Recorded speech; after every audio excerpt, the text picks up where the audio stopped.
ಪ್ರಭು ಕ್ರಿಸ್ತರಲ್ಲಿ ನನ್ನೊಲವಿನ ಸಹೋದರ ಸಹೋದರಿಯರೇ, ಆ ಒಂದು ಶಾಲೆಯಲ್ಲಿ ಕ್ರಿಸ್ತ ಜಯಂತಿಯ ಆಚರಣೆಯನ್ನು ಹೇಗೆ ಮಾಡುವುದು ಎನ್ನುವ ಆಲೋಚನೆಯನ್ನು ಮಾಡಿ ಮಕ್ಕಳೆಲ್ಲರಿಗೂ ಒಂದು ಪುಟ್ಟ ಕಾರ್ಯಕ್ರಮವನ್ನು ಏರ್ಪಡಿಸಬೇಕು.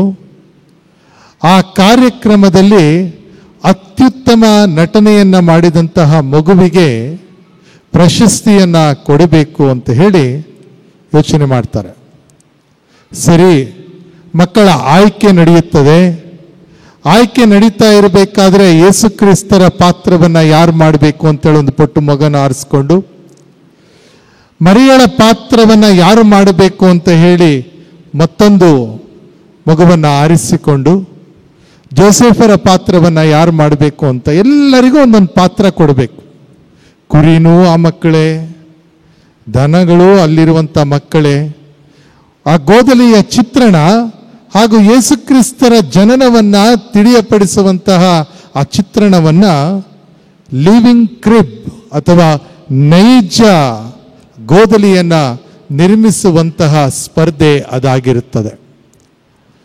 ಆ ಸಂದರ್ಭದಲ್ಲಿ ಪ್ರತಿಯೊಬ್ಬರ ಆಯ್ಕೆ ಆಗ್ತಾ ಇರಬೇಕಾದ್ರೆ ಎಲ್ಲರಿಗೂ ಕೊಡಬೇಕಲ್ಲ. ಶಾಲೆಯಲ್ಲಿರೋ ಎಲ್ಲ ಮಕ್ಕಳು ಬಹಳ ಬುದ್ಧಿವಂತರು ಇರೋದಿಲ್ಲ, ಕೆಲವರು ಹೆಡ್ರು ಇರ್ತಾರೆ. 3ನೆಯ ತರಗತಿಯಲ್ಲಿ 5ನೆಯ ತರಗತಿಯಲ್ಲಿ ಓದಬೇಕಾದಂತಹ ಒಬ್ಬ ಬಾಲಕ ಇರ್ತಾನೆ. ಅವನು 5ನೇ ತರಗತಿಯಲ್ಲಿ ಇರಬೇಕು. ಅವನು 10 ವರ್ಷ ವಯಸ್ಸು, 10 ವರ್ಷಕ್ಕೆ 5ನೇ ಕ್ಲಾಸಲ್ಲಿ ಇರಬೇಕು. ಆದರೆ ಈತ 3ನೇ ತರಗತಿಯಲ್ಲಿ ಇರ್ತಾನೆ. ಯಾಕಂತ ಹೇಳಿದ್ರೆ 2ನೇ ಕ್ಲಾಸಲ್ಲಿ ಒಂದ್ಸಲ, 1ನೇ ಕ್ಲಾಸಲ್ಲಿ ಒಂದ್ಸಲ ಫೇಲ್ ಆಗಿರ್ತಾನೆ. ಏನು ಮಾಡೋದು? ಅವನಿಗೊಂದು ಪಾತ್ರ ಕೊಡಬೇಕಲ್ಲ. ಅವನಿಗೂ ಒಂದು ಪಾತ್ರವನ್ನು ಕೊಡಬೇಕು ಅಂತ ಹೇಳಿ ಯೋಚನೆಯನ್ನು ಮಾಡಿ ಅತಿ ಚಿಕ್ಕ ಪಾತ್ರ ಯಾವುದೋ ಆ ಪಾತ್ರವನ್ನು ಅವನಿಗೆ ಕೊಡ್ತಾರೆ. ಚಿಕ್ಕ ಪಾತ್ರ ಅದು ಏನು? ಮೇರಿ ಮಾತೆ ಮತ್ತು ಜೋಸೆಫರು ಸ್ಥಳವನ್ನು ಕೇಳಿಕೊಂಡು ಬರಬೇಕಾದ್ರೆ ಅವರಿಗೆ ನೋಡಿ, ಇಲ್ಲಿ ಸ್ಥಳ ಇಲ್ಲ, ಮುಂದಕ್ಕೆ ಹೋಗಿ ಅಂತ ಹೇಳುತ್ತೆ. ಇಲ್ಲಿ ಸ್ಥಳ ಇಲ್ಲ, ಮುಂದಕ್ಕೆ ಹೋಗಿ ಅಂತೇಳಿ. There is no place here, please go forward. The inn is full. ಛತ್ರವು ತುಂಬಿದೆ, ಅಷ್ಟೇ, ಛತ್ರವು ತುಂಬಿದೆ ಅಂತ ಉತ್ತರ ಕೊಡಬೇಕು. ಸರಿ, ಬಾಲಕ ಸ್ವಲ್ಪ ಇದಾಗಿ ಹೆದರಿಕೆಯಿಂದ ಹೇಳುವಂತಹ ಪದಗಳನ್ನು ಹೇಳೋದಕ್ಕೆ ಕಷ್ಟಪಡ್ತಾ ಇರ್ತಾನೆ. ಆ ಸಂದರ್ಭದಲ್ಲಿ ಮೇರಿ ಮಾತೆಯ ಪಾತ್ರಧಾರಿ ತುಂಬು ಗರ್ಭಿಣಿ, ಅದೇ ರೀತಿಯಲ್ಲಿ ಜೋಸೆಫರ ಪಾತ್ರಧಾರಿ ಆಗಿರುವಂಥ ವ್ಯಕ್ತಿಗಳು ಮುಂದೆ ಬಂದು ಕೇಳ್ತಾರೆ, ನಾವು ಎಲ್ಲ ಕಡೆ ಸ್ಥಳವನ್ನು ಹುಡುಕಿದ್ವಿ, ಆದರೆ ನಮಗೆ ಸ್ಥಳ ಎಲ್ಲೂ ಸಿಗಲಿಲ್ಲ. ದಯವಿಟ್ಟು ನಿಮ್ಮ ಛತ್ರದಲ್ಲಿ ನಮಗೆ ಸ್ಥಳವನ್ನು ಕೊಡಿ ಅಂತ ಹೇಳಿ. ಈ ಬಾಲಕ ಹೇಳ್ತಾನೆ, ನಿಮ್ಗೆ ಗೊತ್ತಿಲ್ವಾ? ಯಾಕಂದರೆ ನೋಡೋದಕ್ಕೆ 5ನೇ ಕ್ಲಾಸಲ್ಲಿ ಇರಬೇಕಾದವನು 3ನೇ ಕ್ಲಾಸಲ್ಲಿ ಇದ್ದಾನಂದರೆ ಎಲ್ಲರಿಗಿಂತ ಉದ್ದವಾಗಿ ದಪ್ಪವಾಗಿ ಇರುವಂತಹ ಮಗು ಅದು. ಆತ ಹೇಳ್ತಾನೆ, ಇಲ್ಲಿ ಸ್ಥಳ ಇಲ್ಲ, ಮುಂದೆ ಹೋಗಿ, ನಮ್ಮ ಛತ್ರ ತುಂಬಿದೆ, ದ ಇನ್ ಇಸ್ ಫುಲ್ ಅಂತ ಹೇಳಿ ಕಳಿಸ್ತಾನೆ. ಆಗ ಜೋಸೆಫರ್ ಗೋಗರೆದು ಕೇಳ್ಕೊಳ್ತಾರೆ, ಹೇಗಾದರೂ ಮಾಡಿ ಅವಕಾಶ ಮಾಡಿಕೊಡಿ ಅಂತ ಹೇಳಿದಾಗ ಆ ಬಾಲಕ ಹೇಳ್ತಾನೆ, ಸರಿ, ಟೀಚರ್ ನಮಗೆ ಹೇಳ್ಕೊಟ್ಟಿದ್ದಾರೆ ಇಲ್ಲಿ ಸ್ಥಳ ಕೊಡಬೇಡಿ ಅಂತ ಹೇಳಿ, ಅದಕ್ಕಾಗಿ ಒಂದು ಕೆಲಸ ಮಾಡಿ, ಇಲ್ಲಿ ನಾನು ಸ್ಥಳ ಕೊಡೋದಕ್ಕೆ ಬರೋದಿಲ್ಲ, ಇಲ್ಲಿ ನಿಮಗೆ ಸ್ಥಳವನ್ನು ಕೊಡೋದಕ್ಕೆ ಬರೋದಿಲ್ಲ, ಯೇಸು ಸ್ವಾಮಿಯ ಜನನ ನನ್ನ ಮನೆಯಲ್ಲಾಗಲಿ ಅಂತ ಹೇಳ್ತಾನೆ. ಕೊನೆಗೆ ಪ್ರಶಸ್ತಿ ವಿತರಣೆ ಮಾಡಬೇಕಾದ್ರೆ ಕೆಲವರಿಗೆ ಆಶ್ಚರ್ಯ, ಯಾರಿಗೆ ಬರ್ಬೋದು? ಅತ್ಯುತ್ತಮ ನಟನ ಪ್ರಶಸ್ತಿ ಯಾರಿಗೆ ಬರ್ಬೋದು?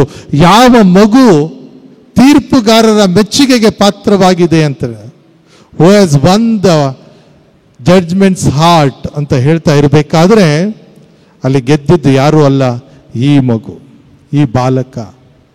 ಇಲ್ಲಿ ನಿಮಗೆ ಸ್ಥಳವಿಲ್ಲ, ನಮ್ಮ ಮನೆಗೆ ಬನ್ನಿ, ಅಲ್ಲಿ ನಿಮಗೆ ಸ್ಥಳವನ್ನು ಕೊಡ್ತೇನೆ ಅಂತೇಳಿ. ಪ್ರೀತಿಯ ಸಹೋದರ ಸಹೋದರಿಯರೇ, ಕ್ರಿಸ್ತ ಜಯಂತಿಯನ್ನು ನಾವು ಇವತ್ತು ಸಂಭ್ರಮದಿಂದ ಆಚರಣೆ ಮಾಡ್ತಾ ಇರಬೇಕಾದ್ರೆ ಆಲೋಚನೆಯನ್ನು ಮಾಡಬೇಕು.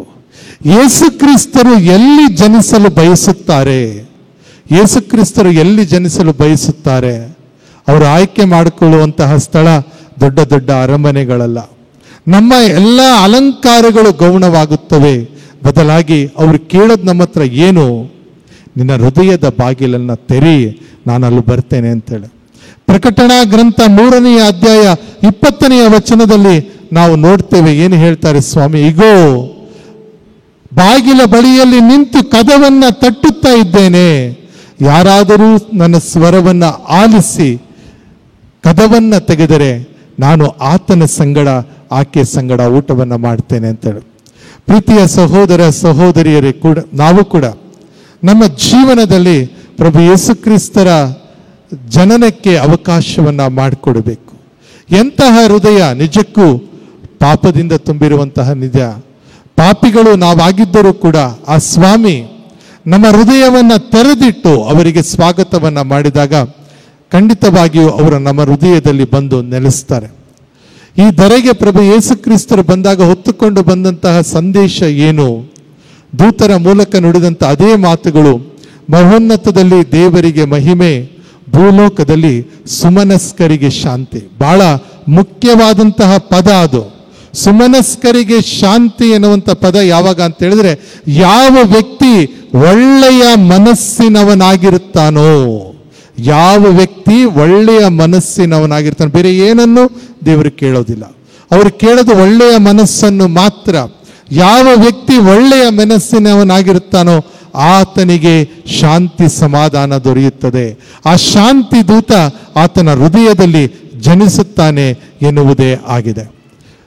ಪ್ರೀತಿಯ ಸಹೋದರ ಸಹೋದರಿಯರೇ, ಕ್ರಿಸ್ತ ಜಯಂತಿಯನ್ನು ನಾವು ಇಂದು ಆಚರಣೆ ಮಾಡುತ್ತಾ ಇರಬೇಕಾದ್ರೆ ಈ ಒಂದು ವಿಚಿತ್ರವಾದ ಸನ್ನಿವೇಶದಲ್ಲಿ, ಒಂದು ವಿಚಿತ್ರವಾದ ಕಾಯಿಲೆ ಇಡೀ ವಿಶ್ವವನ್ನು ತುಂಬಿ ಹೋಗಿರಬೇಕಾದರೆ, ನಮ್ಮಲ್ಲೂ ಕೂಡ ಆ ರೀತಿಯ ಹೆದರಿಕೆ ಇರಬೇಕಾದ್ರೆ, ಈ ರೋಗ ರುಜಿನದಿಂದ ಹೋಗಲಾಡಿಸುವಂಥ ಕ್ರಿಸ್ತ ನಮ್ಮ ಹೃದಯದಲ್ಲಿ ನೆಲೆಸಬೇಕು, ಜನಿಸಬೇಕು. ಪ್ರತಿ ಬಾರಿ ಪರಮಪ್ರಸಾದದಲ್ಲಿ ಪ್ರಭು ಯೇಸು ಕ್ರಿಸ್ತರನ್ನು ನಾವು ಸ್ವೀಕರಿಸ್ತೇವೆ ನಿಜ. ಆದರೆ ನಮ್ಮ ಮನಸ್ಸು ಒಳ್ಳೆಯ ಮನಸ್ಸನ್ನು ಹೊಂದುವಂಥ ಆ ಕಾರ್ಯದಲ್ಲಿ ಪ್ರಾಪ್ತವಾಗಿದೆಯೇ? ಅಥವಾ ನಾವು ಪರಮಪ್ರಸಾದವನ್ನು ಸ್ವೀಕರಿಸಿ ಪ್ರಭು ಕ್ರಿಸ್ತರ ಜನನೋತ್ಸವವನ್ನು, ಕ್ರಿಸ್ಮಸ್ ಅನ್ನು ಆಚರಿಸಿ ಮತ್ತೆ ಅದೇ ಕೆಟ್ಟ ಚಾಳಿಯನ್ನು ಇಟ್ಟುಕೊಂಡು ಜೀವನವನ್ನು ಮುಂದುವರಿಸುತ್ತೇವೆಯೇ? ಆಲೋಚನೆಯನ್ನ ಮಾಡಿ ನೋಡಬೇಕಾಗಿದೆ. ಯೆಶಾಯ ಪ್ರವಾದಿಯ ಗ್ರಂಥದಲ್ಲಿ ನಾವು ಓದುವಂತಹ ಮಾತು ಏನು ಅಂತ ಹೇಳಿದ್ರೆ, ಕಾರ್ಗತ್ತಲಿನಲ್ಲಿರುವಂತಹ ರಾಷ್ಟ್ರಗಳಿಗೆ ಬೆಳಕನ್ನು ತರಲು ಲೋಕೋದ್ಧಾರಕ ಇಳಿದು ಬಂದ ಅಂತ ಹೇಳಿ. ಈ ಒಂದು ಬೆಳಕು ನಮ್ಮ ಹೃದಯದಲ್ಲಿ ನೆಲೆಗೊಳ್ಳಬೇಕು, ನಮ್ಮ ಕುಟುಂಬಗಳಲ್ಲಿ ನೆಲೆಗೊಳ್ಳಬೇಕು, ನಮ್ಮ ಮನೆಗಳಲ್ಲಿ, ನಮ್ಮ ಧರ್ಮ ಕೇಂದ್ರದಲ್ಲಿ ನೆಲೆಗೊಳ್ಳಬೇಕು.